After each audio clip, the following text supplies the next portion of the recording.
Sorry. So as we're traveling and we've gotten some sort of a little cold, excuse me, it made us both start thinking about traveling with medical conditions, and I thought it would be a really good video to talk about how it is to travel when you have a chronic medical condition and with dietary restrictions. You know, this is like day 56, I think, of our travels on the road. So there's a couple of things I wanted to bring to your attention. I don't know, I think that might be really helpful. As you guys already know, because you've watched our introductory video, you know that Keith and I are empty nesters. And so that means that we have adult children that have moved away from home, which also means that we are middle age. Yeah, I don't want to say any. So with middle age, things begin to happen as we age. Of course, our goal is to remain as healthy as we possibly can for as long as we possibly can. Of course. But, you know, almost everyone has some type of diagnosis by the time they hit age 40, I would say. Usually something happens. So a lot of times people will, they'll be concerned about traveling for an extended period of time because they're worried about how are they going to take care of whatever. So you have that type of person, and then you have the other extreme where they just go off willy-nilly and travel, and then they end up in a hot mess. Yeah, maybe they didn't plan accordingly. Right. So why don't we talk about some of our personal medical issues and how we've kind of dealt with that. So what are some things that you're dealing with as we travel? So I think it's important that we're really honest and candid with you guys. That's the whole point of this, is to kind of tell you really what's going on. So basically, I have restless leg syndrome, and I also am going through menopause. And I have irritable bowel syndrome, and I have asthma. And those things actually kind of, they require medication on a daily basis. And I have to be really careful about making sure I take my medication as prescribed. I don't need to miss any dosages, and more importantly, I need to make sure I have enough medication to cover me on our travels. And for me, I had to take daily thyroid medication. We also have some supplements and vitamins that we kind of travel with that we're taking on a daily basis. But another thing I have to be aware of, other than medication, is I do have some dietary restrictions. He does. And that can become quite challenging as we're traveling around from country to country. So, because let me tell you, when you get to a country that is, for lack of a better word, a third world country, dietary restrictions are kind of like, are you kidding me? Like, you can't eat this? What is wrong with you? So it's not sometimes we're just happy to have food. Right. Yeah. Right. So what we want to talk about was just give you some practical tips to let you know what you need to do before you head off on your trip, and then what you should do during your trip. So what about before you go, as you're in that planning stage? So for us, what we did is certainly we went through our medical providers and we're very honest and disclosed to them where the heck we were all going, and we got the proper immunizations and medication that we needed for all the different places that we were going to in the event that we would get sick. And then also, I think the most important thing on top of that is we got some health insurance. Now, we are from the United States, and our health insurance typically has been attached to our corporate positions, so we were looking for something that we could have as health insurance as we're traveling around. And we don't have any kind of endorsements or affiliate links or anything like that, but we went ahead and went with, what was it, World Nomads? I'll put a link to it in our notes below. But we ended up getting health insurance, and the reason we did that is because when you get out into a country and you get sick, the actual health care that we've discovered is pretty inexpensive when you just go like to the pharmacy or go to the doc locally. But the problem is, what if something like bad happened? Like you broke an arm, or you, God forbid, something terrible happened. Especially in our age group, people can have heart attacks and have all kinds of things, strokes, all kinds of things can happen. You need to have some sort of insurance, I think, to help you in the event that you have to be evacuated. So what we have is more than just medical coverage. It's basically travel insurance too. So, you know, we've already pre-booked quite a few plane tickets, made hotel arrangements. we've already invested some money, but if something happened and God forbid we have to go back home earlier, home being the United States, then the insurance would help cover those expenses that we would lose, right? Because maybe we're not going to be taking those flights that we've already booked and paid for. It also is like catastrophic kind of coverage, so in the event that something really serious happened and you had to be extracted from the country you're in back and flown back like a medical transport, it would cover those costs as well. Right. So basically, we just wanted to make sure we had that in health insurance. The next thing we had to do before we headed out is to do some planning. Yes. So I take a lot of medication, and I had to figure out how many days we were going to be on the road, and then I needed to figure out how much medication I had and would I have enough to go over the time. And because we're in transition, also I would need enough to cover me to when I saw my med doctor in Oregon.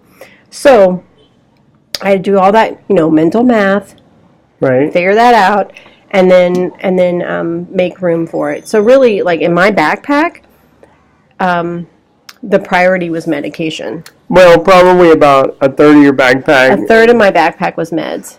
Because you take a powder, and that takes up a lot of space. So, but the good news is that as we progress through our travels, she's getting more space in her backpack, so she can buy little doodads and trinkets. So I'm excited because I have space to buy shopping. Yeah, good stuff. All right. So another thing you could potentially do, depending on where you're going, you might be able to buy the medication that you're using locally.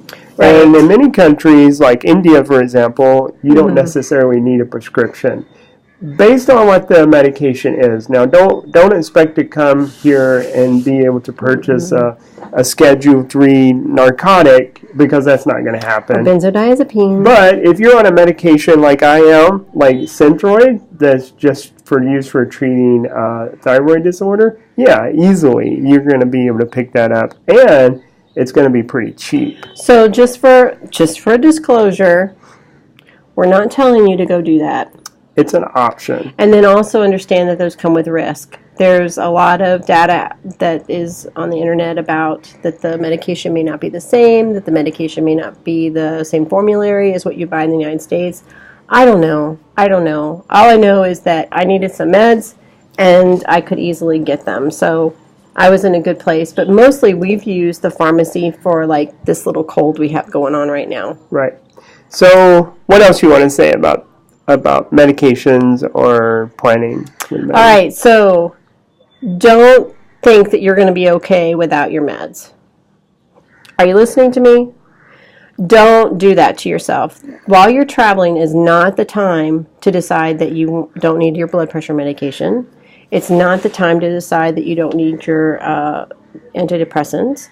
It's not the time to decide that you don't need your I don't know, whatever else you take. It's also not the time to make any changes in your regular medication regimen as well, because you don't know what the outcome is going to be. So just keep it status quo, plan accordingly, and really don't make any changes, right? Just kind of keep it all together. If you start making some changes and you have a negative outcome for that, it could be very serious. So another thing that we've been dealing with, as we mentioned before, is dietary restrictions. Right. And so for me, I have a specific allergy to eggs, and I just cannot eat eggs. If I eat eggs, I'm going to suffer the consequences. I'm going to have problems later on. But can you imagine how difficult it is to try to eat and find dishes that do not include egg? It is. And also, we have been really trying to stay on a vegetarian diet, more really a vegan diet while we've been traveling, because it just kind of saves us a lot of grief with just the way that they process and they prepare their meals, the meats. So when we would say, do you vegetarian, they would understand that to mean there's vegetables in the dish instead of purely vegetarian. So they would say yes, but the dish might come to you with chicken or beef or pork in it. But when they hear the word vegetarian, they just say yes because it has vegetables in the dish. but it doesn't mean it's animal-free. So part of what we've done is sometimes we've used the app Google Translate, and we'll just make it very simple. No egg. Right. And then show it to them. Sometimes Keith will point to like the picture of egg, and he'll say no egg, and then they're like, oh, okay. Okay. So being clear. Very, very clear. So I know another concern that some of our listeners might have with traveling to places like we're going to is, oh my God, what if I get sick from the food? What if I get food poisoning? Yeah. So what are some things that we've done to be able to mitigate? First of all, we haven't been 100% sick-free. I've had 2 issues so far where I've had a little minor GI upset, but nothing significant. It didn't keep you in the bed. Right. So the main thing that we did was, you've already mentioned, we basically eating vegetarian. Right. And the reason for that is because the things like salmonella and the really bad stuff is most likely, bless you, sorry, is most likely going to come from meat. Mm-hmm. And so if you just avoid meat in general, then you're potentially avoiding a lot of real bad food problems. Right. So things that we've done is we eat food that's always been cooked. Right. So you want a hot dish. Yeah, we haven't had like a salad or fruit or anything in quite some time. Yeah. If we do eat fruit, it's fruit that can be peeled. Right. And then another thing is the water. Basically sticking with bottled water. We have. And if you just say mineral water, they know exactly what you mean pretty much everywhere you are, and that means you're going to get a bottle of non-carbonated water. Yeah, and we haven't had any problem with the whole aspect of water, and it's not considered disrespectful. It's not like, oh, I'm not drinking your filthy water, give me bottled water when you go to a restaurant. You just basically ask for bottled water. So this includes not only the water you drink, but like brushing your teeth and rinsing your mouth and washing out your toothbrush. Using bottled water only for that. Another tip you could do is, if you arrive to a homestay or a hotel that has a hot pot, is when you first arrive, you can just fill it up and boil that water. And if you are limited to just drinking from the tap, then at least you're going to have some sanitized water. Right. And you're given an opportunity to cool off, and that's something that you can use easily for brushing your teeth and that type of thing. Of course. And then another thing I would say about the water is a surprise that I had was everything I read prior to coming was avoid the ice. Don't get drinks with ice. But actually what we realized is that the ice comes from a factory. Right. Because in these countries we're going through, they can't necessarily afford to make their own ice. Right. The refrigeration, the freezing cost. So they actually buy expensive. the ice from the factory, and it's filtered, and ice is relatively safe. Yeah, and honestly, to be perfectly honest with you, there's been very, very few times when we've even been offered ice. Like, it's not, it's almost like a delicacy. Right. You just don't see it. So you just do the best you can, and so far our practices have worked well for us. We've had no major GI illnesses. We are dealing with a little bit of a head cold, but I think with as much air traveling that we've been doing, that's expected. And the pollution. So, Francis, do you have one of your masks? I do. And so another tip that we might give you before leaving is that you invest in one of these nice little, that's an N95 mask. This is a Cambridge. You can find them on Amazon, and I guess maybe you'll put the link down below. Right. Again, they're not affiliate links. I'd really wish they were, but they're not. So basically, this is a mask. It's cloth, and it has this valve in here. This is not the filter. The whole mask is the filter. Right. And when you put it on, all of this is filtered, and the air that is coming in. I don't smell anything. I don't have the particles that are coming in, and because of the valve, I wear glasses as well. Sorry. And so my glasses don't fog up. Yes. Because sometimes that happens when you wear a regular mask. But what I have discovered is that when I put this on, even in our hotel room, honestly, I'll put it on because the dust particles are coming through. Right. But for sure you need them when you're out on the street. And in these Asian countries, it's essential because many of the roads are dirt, and so there's lots of traffic, and there's always lots of dirt and dust flying in the air.